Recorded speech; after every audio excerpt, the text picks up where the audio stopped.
Hi! Today we are going to be reviewing Britney Spears' wild bombshell book, The Woman in Me. If you guys have not read this yet, I highly recommend it. I read it literally within a day. I started at around 9 o'clock in the morning, and I was done by 6 or 6:30. It's not very long, so you can get through it really quickly. It's about 275 pages, and it really details quite a bit more than I expected, while also detailing far less than I expected. So, if you have already read it, throw me a comment down below, let me know what you think about it, and let's get into this review. It's a really good read. I would really recommend it. Just go into it with an understanding that this isn't gonna bring the controversy that I think people so intensely crave. You know, they crave the drama. They want the tabloid headline explained. They want all the tea. They want to see it spilt all over the ground. Blood red tea, honey. That is what people come for, right? So that they can then come for your throat. That's not what this book is going to do. This is going to show you that human element of Britney Spears that the media and society and even many of her own fans seem to always forget is present. Britney Spears is a human being, a full, complete human being who had a childhood, who has a lineage, who had hopes and dreams and thoughts and feelings and wishes and prayers and desires. So if you came for the drama, you're going to need to check that desire at the door when you read this book, because she's going to tell you how she felt through all of this. That seems to be a very large focus. Is not what was happening out here, but what was happening in here and in here. That's really what this book focuses on. And that was a super pleasant surprise because, as with society, I really did go into it thinking like, oh, she gonna call out these names. Oh, tell it, honey, preach. That's not what happened. She did call out some names though, looking at you, Lou. But it was a nice surprise for her to express her humanity. Now, the book starts off from when she is... Oh, actually, it starts off from before she was a little girl. It starts off from before she was born, talking about kind of her lineage, so that we understand, you know, where her roots are, where she, as a person, was coming from, even just at the point of birth, which I really loved. I didn't realize that she was going to go so far back, so I thought that that was really cool. She talks a lot about her childhood, you know, the ups and the downs, the joys and the sadnesses, and then she really just goes along in chronological order up until today, or until she, you know, completed the novel. I have so many thoughts. I'm going to try to condense them down into 15 minutes if I can. Y'all know I am a rambler. She gives a lot of information without ever sharing too much detail. So the best way I could give an example of this is she talks at one point in the book of the conservatorship starting, but she doesn't detail like how it started, who she was communicating with. You know, she gives us a little bit of details about who started it, and her words, not mine, just like we all thought, she does say that it was Lou M. Taylor that started the conservatorship. So, Lou, if you could stop threatening to sue everybody for telling the truth, that would be incredible, because officially, Britney Spears is on record saying, yeah, it was you and Robin Greenhill, the handler, along with Britney Spears' father, Jamie. So it's no longer conspiracy. It is officially fact that it was in fact you, Lou. She also talks about a lot of other things, some things that were really difficult to read that are really kind of heartbreaking. Her getting an abortion because she loved Justin so much, Justin Timberlake so much, and she felt like that was what he wanted and that's what she wanted to do, and that it was the most painful experience of her life. Now, I don't know if she was only referring to physical pain or emotional pain. I may have missed it because I was reading it so fast because I could not put this book down. But she also, she talks about the way that her sister seemed to change as she aged. She talked about her parents fighting. But when I say she doesn't ever give like too much detail, what I mean, for example, she talks about dating a man that she calls the photographer, who was a member of the paparazzi. I don't know how to pronounce a singular paparazzi. Is it paparazzo? I'm really not sure. But she doesn't say his name. She doesn't really give a lot of specifics of things other than, that was a time in her life when she felt, down and depressed, and she really wanted to just go out and have adventure. And I completely understand that, especially as, like, I'm a dude. I can never get pregnant. I cannot imagine getting pregnant back to back, giving birth in the limelight when all of society is just destroying you emotionally through the tabloids. And then you've got your husband that's becoming distant. Like, I mean, there's just so much context is what I want to say. The book provides so much context for things that we all knew happened. We just didn't understand really what was going on behind the scenes. So she adds this context that we didn't get before, but she doesn't go into like huge depth. And I don't know. I have a few theories as to why. 4, actually. 1, it's probably really traumatizing for her to have to relive all of this stuff. Let's be honest. I have tried to write my own autobiography before. Not that I'm famous and anybody would even know or care, but just for myself, even just tried to write it as even a fiction, thinking maybe I could market my story as a fiction.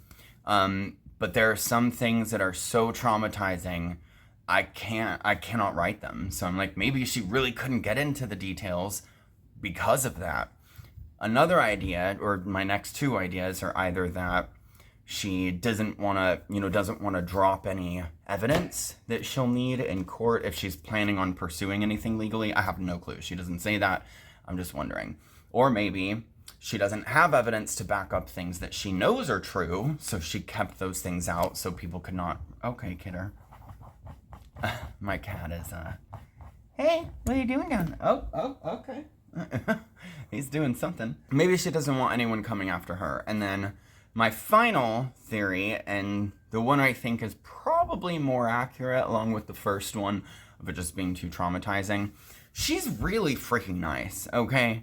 Really nice. She knows what happens whenever you tell the truth.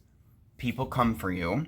They come for your family. She knows that her fan base is really passionate about her, and I think that she's very ultra aware that if she starts just name dropping every detail, letting you know exactly who said what, who did what part they played, if she wrote out the whole orchestra that ruined her life, I first off think that this book would be upwards of 800 to 1,000 pages minimum when it's only 275.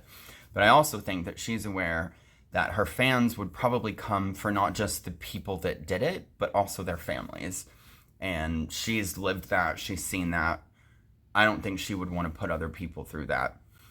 She even, describing her parents, she doesn't ever, just trash them. I don't know how to explain it. She states the facts of what they did and how that made her feel, but she doesn't trash them. She even goes to such an extent to explain her father's trauma and the childhood abuse that he endured at the hands of his father, and how she understands that that's why her father is the way that he is. Now, she doesn't excuse him, but she also doesn't just outwardly say, oh, he's a horrible, evil, bad man, which is kind of what I was expecting. But her opinions they're very full, they're very nuanced, they're very beautiful, and you can tell that she's coming from a place of love and kindness, but also of finally being like, no, fuck you.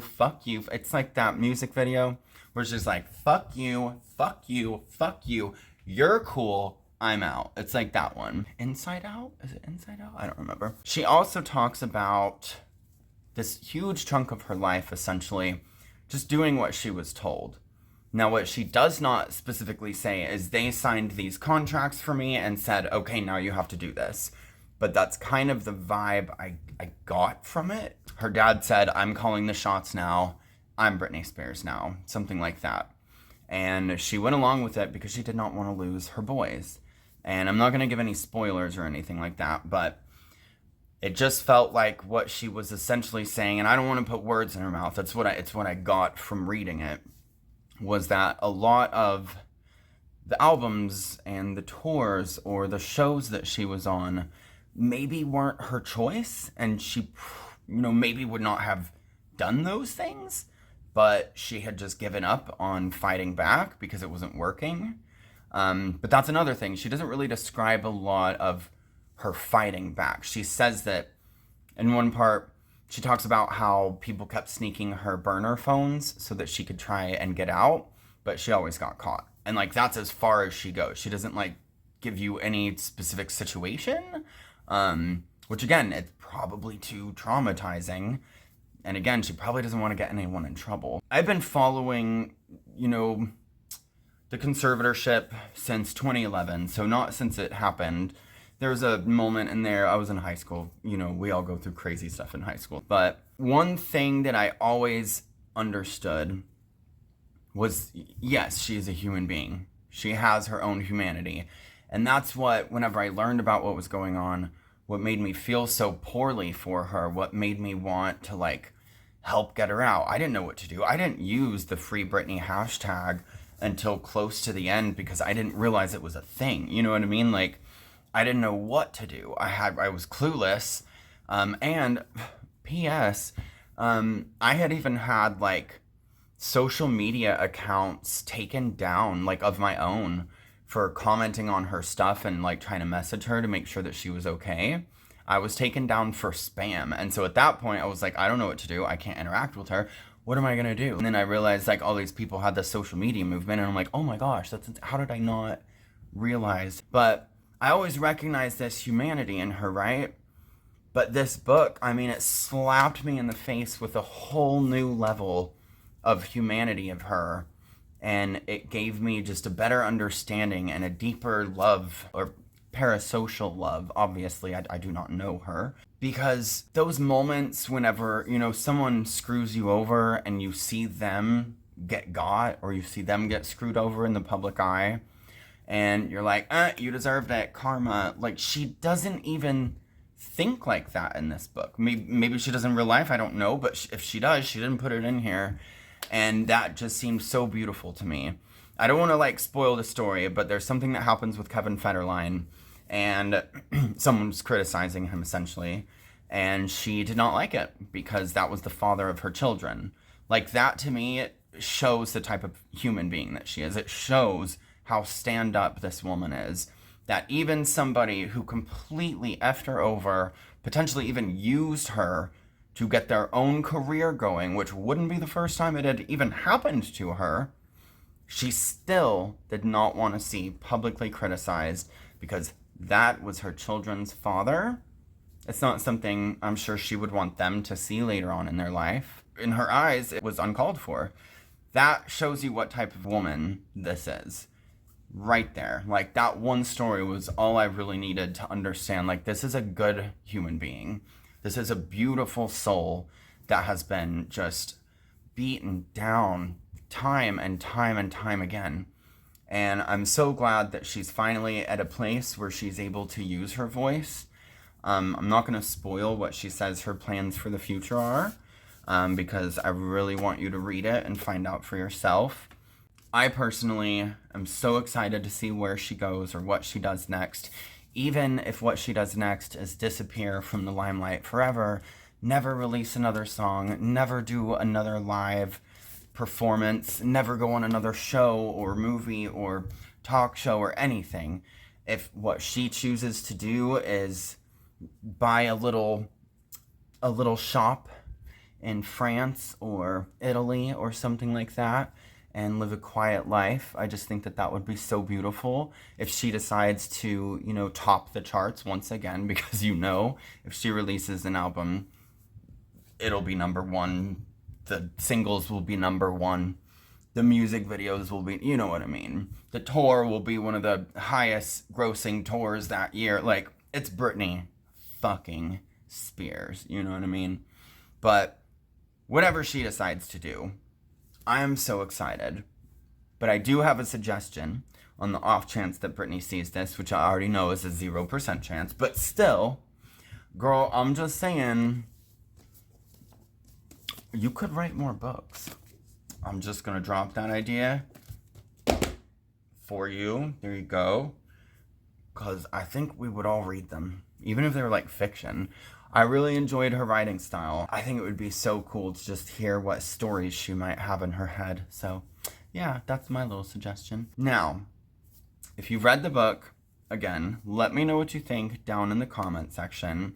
I'm really, really curious to see where people fall in this category. I know some people feel that the book was too, depressing and devastating, and they really thought it was going to be like happier and brighter. I think that those are people that probably have not followed her career very closely. And then I know other people who, they feel like they knew a lot of it already because they had been doing research for years. And then other people kind of fall in the middle. I want to know. I want to know what you guys are thinking. It is, according to a Britney Spears post, officially by day one, the #1 selling celebrity memoir of all time, or in history or something like that. So that's really cool. But yeah, let me know what you think if you've read it. If you haven't read it, let me know what you're hoping to get out of it. I'm excited. And Britney, if you ever see this, which again, I know there's already a 0% chance, don't feel obligated to give anyone anything that you are not already planning on giving them. I think you've already learned that lesson, though, and I'm really, really happy to know that. She deserves way better future than the past that she was given. So, yep. Thank you guys so much for watching. If you can believe it, my filming this video is under 20 minutes, which is, like, impossible for me, which means the video, I might actually be able to hit my 15-minute goal, which was the goal, but hey, it's not 30. Which is usually what happens. You guys have an amazing day. Be kind to each other. I love you. Also, if you haven't already subscribed, you definitely should do that. Just because I don't even post that much. So it's not like, it's not like it's going to fill up your feed. This is probably my first video in a year or more, maybe. I don't know. I'm just saying, a subscription to me isn't going to be a non-stop 30,000 videos a year. So feel free. Like, comment, subscribe, do things that you do whenever you do those things, and have a fantastic day. Be kind to everybody. Make good choices. Don't do anything I would do. Bye. What? No. Why is it filming? I also just have to show you guys, look at this little bookmark that my friend's mother-in-law gave me. It's so cute. It's like a little flap, so you can mark your page. And I just love this because it felt so fitting for a Britney Spears book because it's so, like, sparkly and pretty. Look, isn't that so adorable? Yeah.